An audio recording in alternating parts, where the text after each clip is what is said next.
So the wellness industry is undergoing like a really interesting moment right now, and it is kind of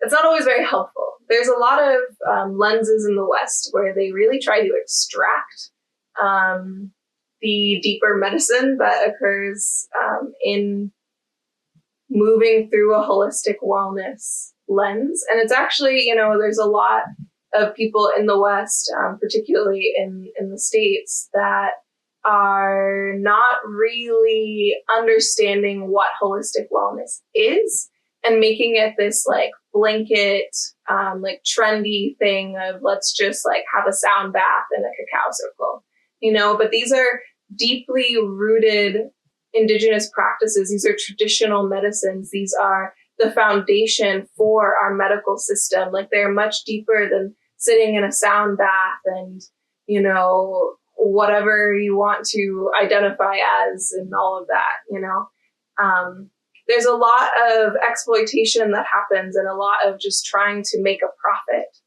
by appearing a certain way with a camera and, a group of people by making this like a fun, trendy thing. And like, they're missing the depth.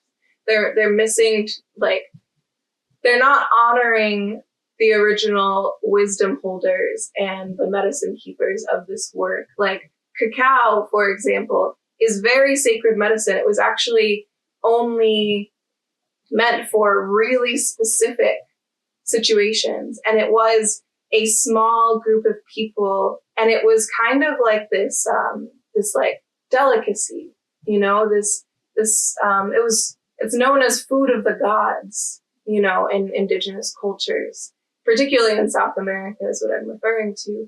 And these are medicines that are for sustained energy. It's for nutrients in the system. It's revitalizing. It's opening the heart space. It's providing like increased blood flow to your heart, to your body. Your heart is your first brain, actually. And so there's this way that the West is really making wellness this elitist,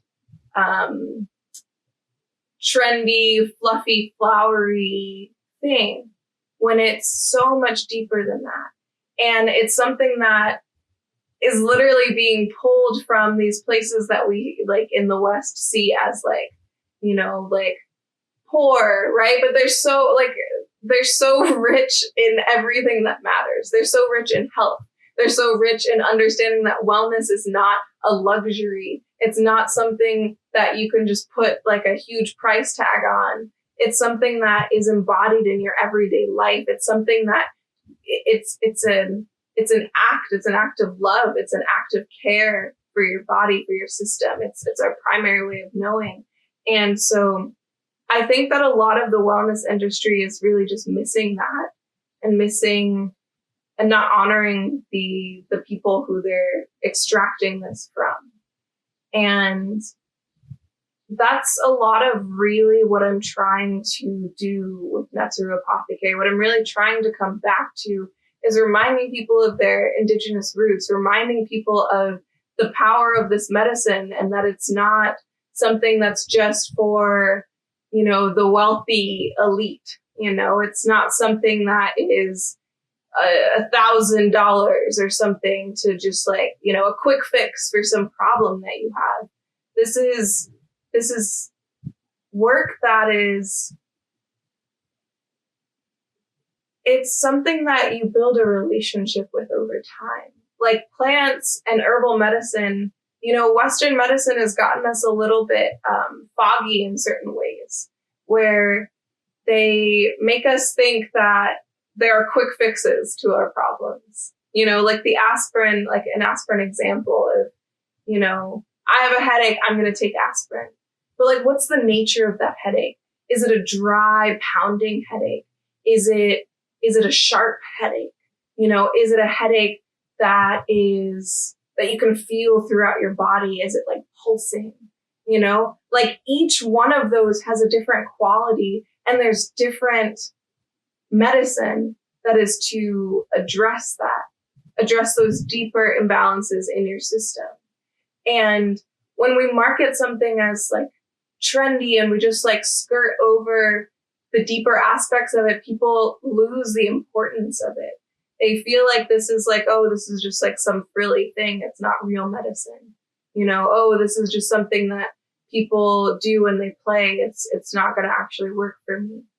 But no, this is this medicine, wellness, like the idea of wellness is something that is our birthright. It's something that we are entitled to.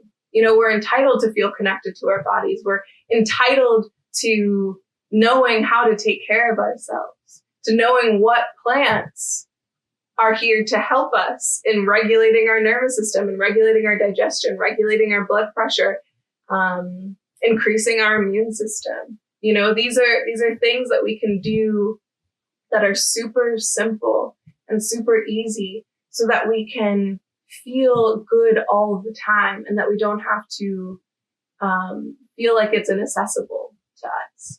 And so, whereas I think that this increased movement towards, you know, wellness and, you know, holistic this is, I think that it's useful. I think it's a good start, but I think that people often miss the depth and the fact that this isn't new. This is just returning to old ways. And I think that some people don't actually know that or connect with that.